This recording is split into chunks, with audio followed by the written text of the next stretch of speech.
Do you want to do a makeshift start bench cut with Big Cat Brockman? Oh, I like. Is that what you want to? Yeah, let's do it. Yeah, all right. So we have a shtick on this show, Big Cat, of a start bench cut where you gotta start one, you gotta bench one, you gotta cut one. Okay. We give you three choices. Here we go. Go ahead. It's time. Start now. Bench. Just sit down and be quiet. Or cut. Get out. All right. Do you have the music right there, Mike Del Tufo? Because we have some. This is our production value here. Yours was setting up the coffee cups in the background with us having our conversation. So go for it, Brockman. Yeah. Big Cat. Start bench cut of guests on your show: Rich, Dan Patrick, Scott Van Pelt. Oh my gosh. That's easy. Start Scott Van Pelt, bench Dan Patrick, cut Rich. What the hell, man? That wasn't even that was a no-brainer. I mean, what? I'm friends with Scott. We've had Dan Patrick on multiple times, and we're very good friends with the Danettes. And you still think Michigan matters. So I can't deal with that type of delusion. That's like you're the guy who shows up in the huddle, and I'm like, all right, Rich, go set a screen over there, and then you're chucking 40-footers, thinking you're the best player on the team. That's Michigan. You need to watch the television portion of this conversation when we tweet it out later if you're not watching right now, because you want to describe my sweater to Big Cat right now? I mean, look, it was one of the funniest questions I've ever heard. It's very dad-like today. I think you would really appreciate it's stylish. it. It's very stylish today. It's zip up. I like your sweaters. I think your sweater game is on point. We can all hope to someday get to that point of that's like you basically, when people buy flashy cars just because they want everyone to see how much wealth they have, and I'm not saying that that's what you're doing with your sweaters, but it's an air of, it's like the Jim Nantz look. You know what I mean? Wow. You walk into a room and people say, this guy's important, and he probably has like a 6 handicap. Does this show that I have a 6 handicap? I mean, you don't have a 6 handicap. No. I know that for a fact. Well, I'd wear this sweater more if it makes don't. people think that I've got a 6 handicap. I'll take that. I was trying to compliment you. No. By the way, definitely you were not. There were definitely. I love it, man. What you and PFT commenter are doing, it's a fun little I guess. What would you? Yeah, do we little. call it a sword fight? A little sword fight? No. Nice. No. By the way, no. Hold on a second. I hate it when people use that word. It's like a little sword fight.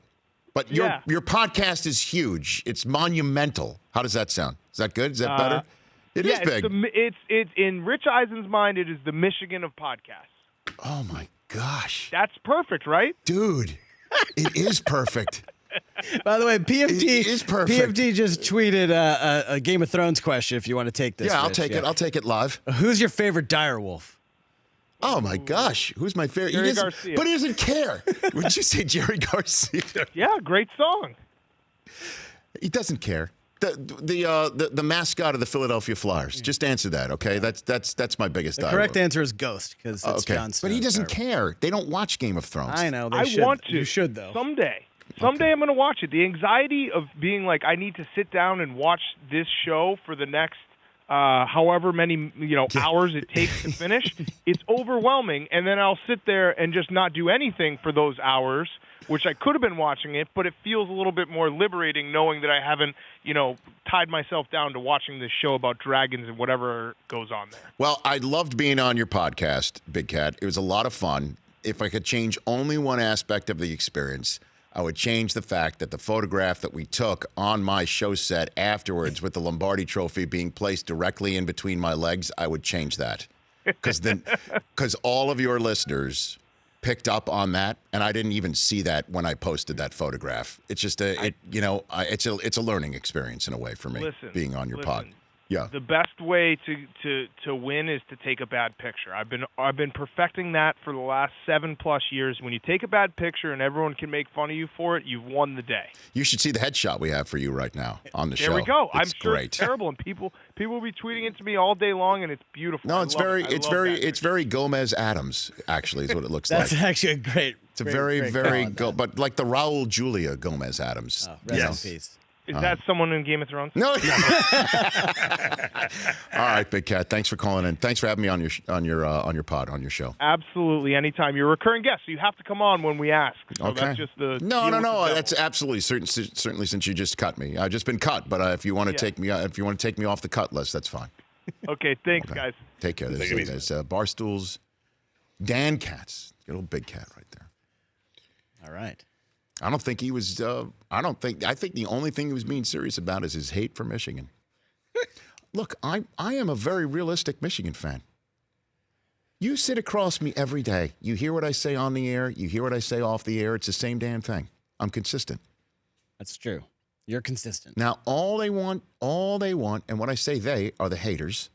And what I mean by they is everybody, including Ohio State, that has beaten our ass up and down the block. Still not good enough. 7 in a row, and Urban Meyer being 7-0 is not good enough because they still think that we think that we're better than them. And the reason why they think that is because it's true. That's why. And I say that unapologetically. Rich Eisen loves Rich Eisen. That's correct. I say it unapologetically. When I say the haters hate us, I mean they hate us for a reason. Because in life, when you go to the University of Michigan, it's a W. It's a win. It's like being a Patriots fan. Well, and where would the Patriots be without their Michigan man? Ooh. Nowhere. Fast. All right, you Rich. see what I'm saying? Okay, I see what you're saying. Do you understand that any situation can be described in that way? How would you like your Patriot life without your Michigan man? Not at all. Not great. The Rich Eisen Show, weekdays at noon Eastern on Audience.